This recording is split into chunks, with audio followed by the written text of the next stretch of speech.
Géographie CM2, comment se déplacer d'une ville à l'autre en France. Sur ce premier document, je vous montre un comparatif des façons de circuler entre Paris et Bordeaux suivant les différents moyens de transport et le temps utilisé. Donc on voit qu'en voiture, on mettra 7h10, en avion 4h10, en TGV 2h18 et en bus 7h20. Clairement, le moyen de transport le plus rapide est donc le TGV. Pourquoi l'avion est-il moins rapide? Nous verrons cela dans les documents suivants. Voici ensuite un comparatif des coûts du trajet suivant les moyens de transport. Donc on peut voir que pour le bus, le prix est de 38 € par personne. J'attire votre attention sur le fait que chacun de ces tarifs est indiqué par personne, sauf la voiture. La voiture, c'est par véhicule.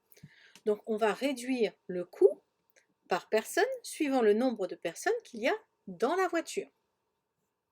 En effet, s'il n'y a qu'un seul conducteur et aucun passager, ça coûte bien 110 € par personne. Par contre, dès lors qu'ils sont au moins deux dans la voiture, ça ne coûte plus que 55 € par personne, et ainsi de suite. Sur ce troisième document, nous voyons un comparatif du coût en émissions de CO2 de ce trajet Paris-Bordeaux suivant le moyen de transport.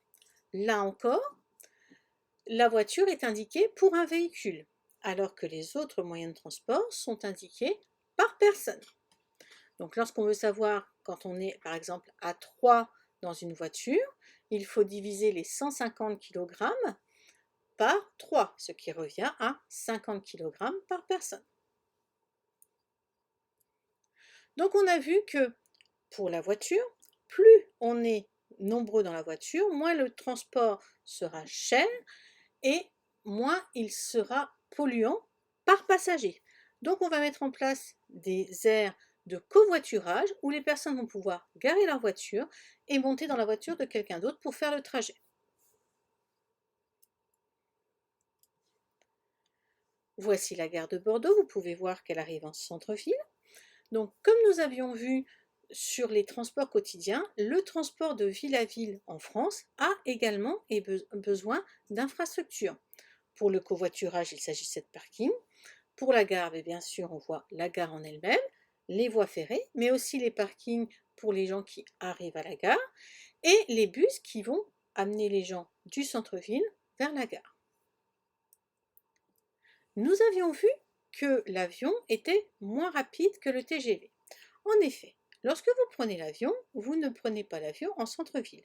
Par exemple, pour Bordeaux, l'aéroport de Bordeaux se situe à la périphérie de la ville. Donc une fois que vous avez pris l'avion, il va bien falloir prendre un autre moyen de transport pour pouvoir se rendre au centre-ville de Bordeaux.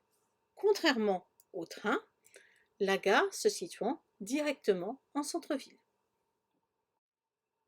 Alors, ce que l'on peut voir avec ces documents, c'est qu'en France, pour aller d'une ville à l'autre, les habitants utilisent surtout l'automobile, car toutes les grandes villes sont accessibles par l'autoroute. Depuis 2015, de nombreuses lignes d'autocars ont été mises en place. Elles utilisent aussi le réseau routier et autoroutier. Ces lignes permettent à des voyageurs de circuler à des prix réduits et donc de réduire aussi l'impact sur l'environnement.